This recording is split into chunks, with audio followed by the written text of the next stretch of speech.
அனைவருக்கும் எஸ்பி ஸ்லோகாஸின் இனிய வணக்கம். தேவி நாராயணியம் 20வது தசகத்தில் 7 முதல் 12 வரையுள்ள ஸ்லோகங்களையும் அதன் அர்த்தங்களையும் இந்த பதிவில் நாம் பார்க்கலாம். ஸ்ரீ குருப்யோ நமஹ. त्वं भूपदैत्यः खलु कालनेमिः जगत्प्रसिद्धो हरिणा हतश्च ततोऽत्र जातोऽसि सुराहरिश्च त्वां हन्तुमिच्छन्त्यधुनापि शत्रुम्.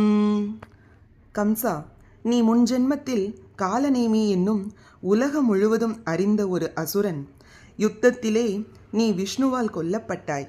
இந்த ஜென்மத்தில் நீ உக்ரசேனனுக்கு மகனாக யதுவம்சத்தில் பிறந்திருக்கிறாய். ஆனாலும் உன்னை தேவர்களும் விஷ்ணுவும் எதிரியாகத்தான் நினைக்கிறார்கள். உன்னை கொல்வதற்கே அவர்கள் ஆசைப்படுகிறார்கள் என்று நாரதர் தன்னுடைய கலகத்தை ஆரம்பித்தார்.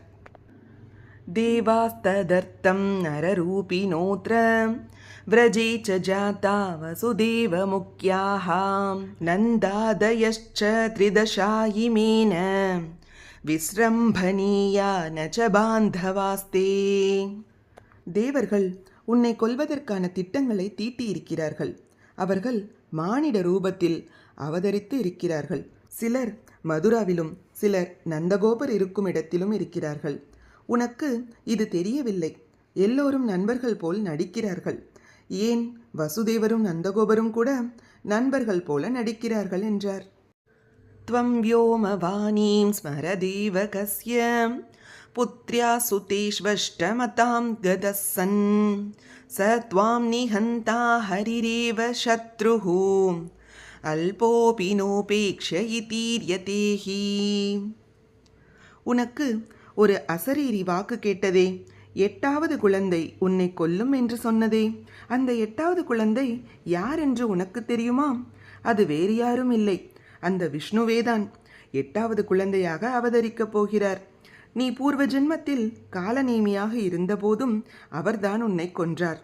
அவர் உன் ஜென்ம விரோதி, சத்ரு. அல்பனானாலும் அலட்சியம் செய்யக்கூடாது.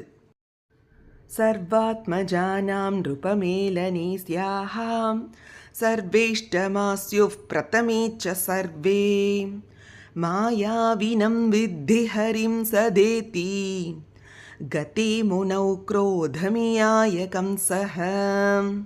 நீ முதல் குழந்தையை ஏன் கொல்ல வேண்டும் என்று விட்டுவிட்டாய்? ஒன்றை நீ அறிந்து கொள். அந்த விஷ்ணு மாயாவி, எதையும் செய்யக்கூடியவன். 8 குழந்தைகளையும் வட்டமாக நிற்க வைத்தால் எது 8வது குழந்தை? வலமிருந்து இடமாகவா அல்லது இடமிருந்து வலமாகவா? எண்ணிப்பார். எது 8வது குழந்தை? முதல் குழந்தை கூட 8வது ஆகலாமே. எனவே கம்சா, நீ ஜாக்கிரதையாக இருக்க வேண்டும் என்றார். சதேவகி சூனுமரம் ஜகான காராகிருஹே தாம் பதிமப்யபத்னாத் தயோ சுதான் ஷட்கலு ஜாத மாத்ரான் ஹத்வா கிருதம் ஸ்வம் ஹிதமேவ மேனே. கம்சன் மீண்டும் தேவகியிடம் சென்று கொடுத்த குழந்தையை வாங்கி கற்பாறையில் அடித்து கொன்று விடுகிறான். தேவகியையும் வசுதேவரையும் சிறையில் வைக்கிறான். அதன்பின் பிறந்த 6 குழந்தைகளையும் அப்படியே கொன்றுவிடுகிறான். இவர்கள் சிறையில் இருக்கும் வரை நமக்கு பயமில்லை என்று நினைக்கிறான்.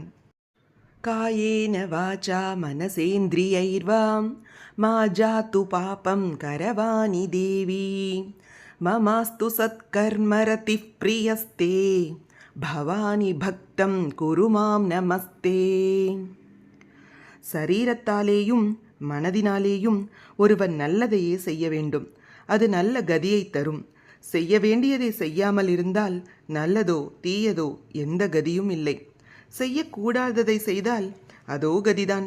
மனதாலும் உடலாலும் நான் எந்த பாப செயல்களையும் செய்யக்கூடாது.